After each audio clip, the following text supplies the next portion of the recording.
అభినందిస్తున్నా.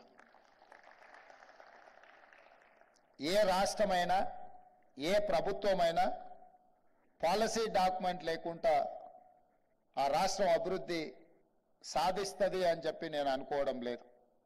అందుకే వారు మొదటి సంవత్సరంలోనే విదేశాలలో తెలంగాణ యొక్క విధి విధానాలను వివరించి పారిశ్రామికవేత్తలను ఆకర్షించడమే కాకుండా మన రాష్ట్రంలో ఉన్న సూక్ష్మ చిన్న మధ్య తరహా పరిశ్రమలను కూడా ప్రోత్సహించడానికి ఈరోజు ఒక పాలసీ డాక్యుమెంట్ తీసుకొచ్చి మీ ముందు పెట్టి మీ అందరికీ రాష్ట్ర ప్రభుత్వం అండగా నిలబడుతుంది.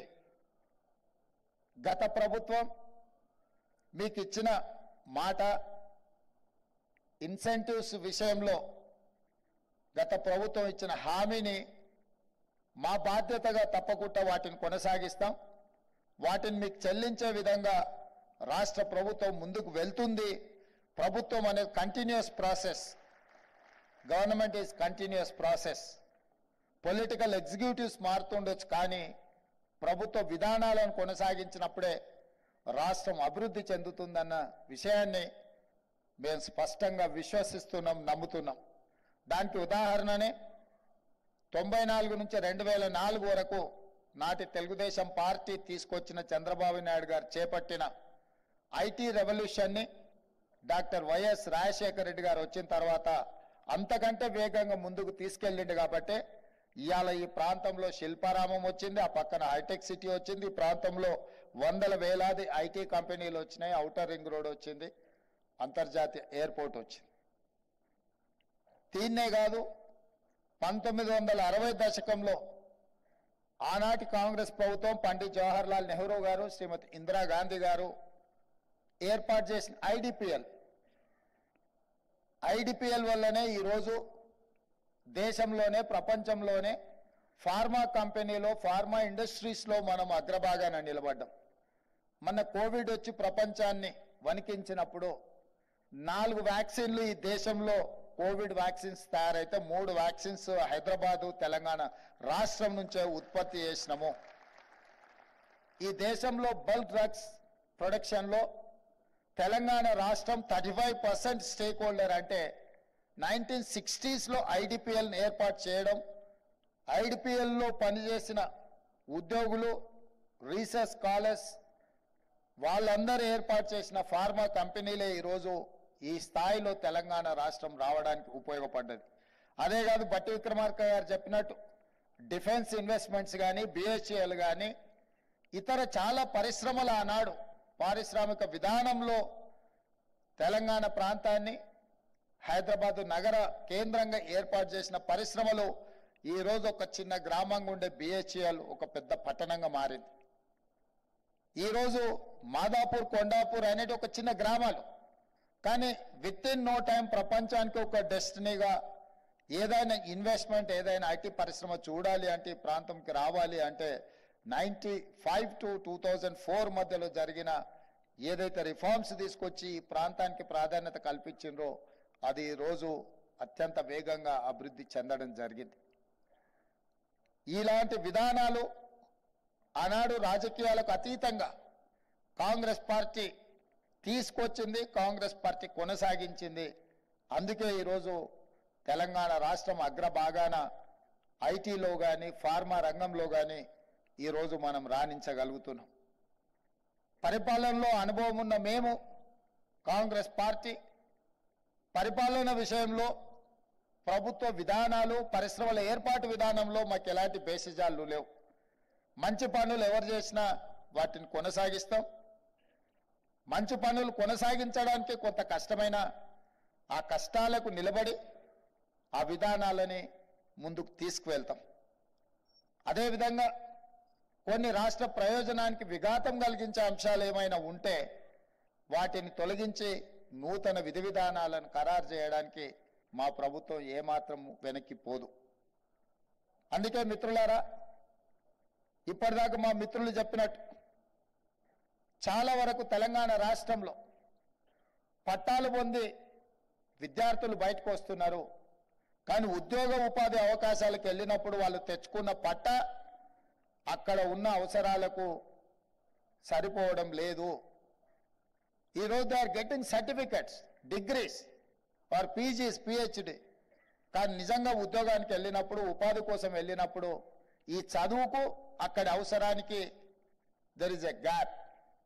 అందుకోసమే ఈరోజు ప్రతి సంవత్సరం మన దగ్గర నుంచి 1,00,000 పైగా ఇంజనీరింగ్ స్టూడెంట్స్ బయటకు వస్తున్నారు. అందరికి ఉద్యోగాలు దొరకడం లేదు, అందులో కొందరికి మాత్రమే దొరుకుతున్నాయి. వీటన్నిటిని కూడా మేము క్రెడాయితో కానీ లేకపోతే ఎన్ఏసి నేషనల్ అకాడమీ ఆఫ్ కన్స్ట్రక్షన్స్తో వాళ్ళతో కానీ ఇతర పారిశ్రామికవేత్తలతో ఏర్పాటు చేసిన సమావేశాలలో చాలా ఉద్యోగాలు మా పరిశ్రమలలో ఉన్నాయి.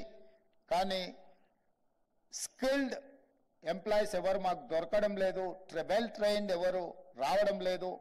దీనికి ఏదో ఒక పరిష్కారం చూడాలి అని వాళ్ళు మాకు సూచన చేశారు. వారి సూచనల్ని ఆలోచన చేసి టాటా ఇండస్ట్రీస్ వాళ్ళతో మాట్లాడి మనం ఒకప్పుడు ఇండస్ట్రియల్ ట్రైనింగ్ ఇన్స్టిట్యూట్గా పెట్టుకున్నవి ఈ తెలంగాణ రాష్ట్రంలో 65 ఉన్నాయి. కానీ అక్కడ 40 సంవత్సరాల క్రితం నిర్ణయించిన సిలబస్ను వాళ్ళకు బోధించడం వల్ల వాళ్ళు సర్టిఫికెట్ తీసుకొని బయటకు వస్తే వాళ్ళకి ఇక్కడ ఉండే ఉద్యోగానికి వాళ్ళకు ఉన్న సర్టిఫికెట్కి అసలు సంబంధం లేకుండా పోతుంది.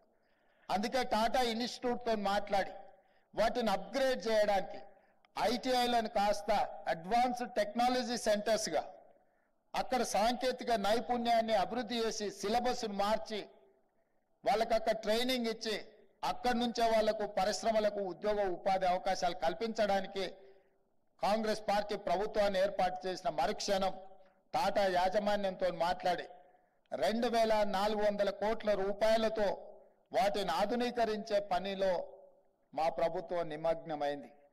2,400 కోట్లల్లో ప్రభుత్వం నిధులు పెట్టిందని మీరు అనుకుంటే పొరపాటు.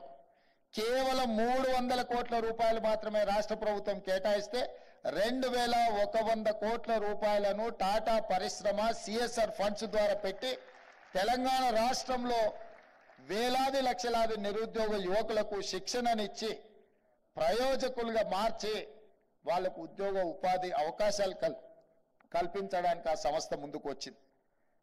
ఇది డిప్లొమా లెవెల్ కోర్సెస్. కానీ డిగ్రీ లెవెల్లో కూడా అప్గ్రేడ్ చేయాల్సిన అవసరం ఉంది. స్కిల్ అప్గ్రేడేషన్ అనేది చాలా అవసరం అని గుర్తించి అందుకే ఇండియాలో ఉండే బెస్ట్ ఇన్స్టిట్యూట్స్ అన్నిటిని స్టడీ చేసినాం, యూనివర్సిటీని స్టడీ చేసినాం, మన దగ్గర ఉన్న ఐఎస్బిని స్టడీ చేసినాం, IIITని స్టడీ చేసినాం, ఒడిశాలో ఉన్న యూనివర్సిటీస్ని చూసినాం, ఢిల్లీలో ఉన్న యూనివర్సిటీస్ని చూసినాం. వీటన్నిటిని స్టడీ చేసిన తర్వాత ఒక నూతన విధానంతోనే పబ్లిక్ ప్రైవేట్ పార్ట్నర్షిప్లో యంగ్ ఇండియా స్కిల్స్ యూనివర్సిటీని తెలంగాణ రాష్ట్రంలో మనం ప్రారంభించుకొని ఇండస్ట్రీ డ్రివెన్ యూనివర్సిటీగా అక్కడ శిక్షణ పొందిన ప్రతి వాడికి ఉద్యోగం కల్పించే విధంగా పారిశ్రామికవేత్తలనే అందులో భాగస్వాములుగా చేసి అక్కడ స్టూడెంట్ సెలక్షన్స్ నుంచి క్యాంపస్ నిర్వహణ వరకు అక్కడ ఏ సిలబస్తో వాళ్ళకి శిక్షణ ఇవ్వాలనో కూడా ఇండస్ట్రియలిస్టులే నిర్ణయించే విధంగా ఆ యూనివర్సిటీకి గవర్నమెంట్ వైపు నుంచి ఛాన్సలర్గా కాకుండా ఈరోజు చైర్పర్సన్గా ఆనంద్ మహేంద్ర ఆటోమొబైల్ గ్రూప్స్ చైర్మన్ని మనం పర్సనల్గా తెలంగాణ రాష్ట్ర ముఖ్యమంత్రిగా రిక్వెస్ట్ చేసి వారిని ఆ యూనివర్సిటీకి చైర్పర్సన్గా ఉండేటట్టు ఒప్పించినాం. రేపు వారితోని తెలంగాణ రాష్ట్రంలో ఉన్న ఐటీ, ఫార్మా, అదర్ ఇండస్ట్రియలిస్టులతో అందరితో ఒక సమావేశాన్ని ఏర్పాటు చేసినాం. దాని నిర్వహణకు అవసరమైన కార్పస్ ఫండ్ను కూడా ఇండస్ట్రియలిస్టుల నుంచే కలెక్ట్ చేయాలనుకుంటున్నాం. మా జయేష్ రంజన్ గారు దీన్ని కోఆర్డినేట్ చేస్తున్నారు. నాకు తెలిసి రేపు ఈవినింగ్ ఆనంద్ మహేంద్రతో ఏర్పాటు చేసిన ఈ పారిశ్రామికవేత్తలతో ఒక చిన్న గెట్ టుగెదర్ మినిమం 300 నుంచి 500 కోట్ల రూపాయల పరిశ్రమలు ఈ యూనివర్సిటీని నిర్వహించడానికి ఇవ్వడానికి ముందుకు వచ్చి ఒక కార్పస్ ఫండ్ క్రియేట్ చేసి బడ్జెట్ కన్స్ట్రెయిన్స్ లేకుండా, ఆర్థిక ఇబ్బందులు లేకుండా యూనివర్సిటీని నిర్వహించడమే కాకుండా గ్రామీణ ప్రాంతాలలో ఉన్న చదువుకున్న నిరుద్యోగ యువకులకు శిక్షణ ఇవ్వడం ద్వారా ఉద్యోగ ఉపాధి అవకాశాలు కల్పించడానికి ఈ ప్రభుత్వం విధి విధానాలను ఖరారు చేసింది. ముందుకొచ్చిన పారిశ్రామికవేత్తలందరూ కూడా ఆనంద్ మహేంద్ర లాంటి వ్యక్తులకు తెలంగాణ రాష్ట్ర ప్రభుత్వం తరఫున కృతజ్ఞతలు తెలియజేస్తున్నాం. ఇది రాజకీయ ప్రయోజనం కోసం కాదు. ప్రతి సంవత్సరం 1,00,000 మంది ఇంజనీరింగ్ గ్రాడ్యుయేట్స్ బయటకు వస్తే చాలా మంది ఇంజనీరింగ్ చదువుకున్న ఉద్యోగం రావడం లేదంటూ ఉద్యోగాలు ఇప్పించమని వాళ్ళ తల్లిదండ్రులు మా దగ్గరకు వస్తారు. 15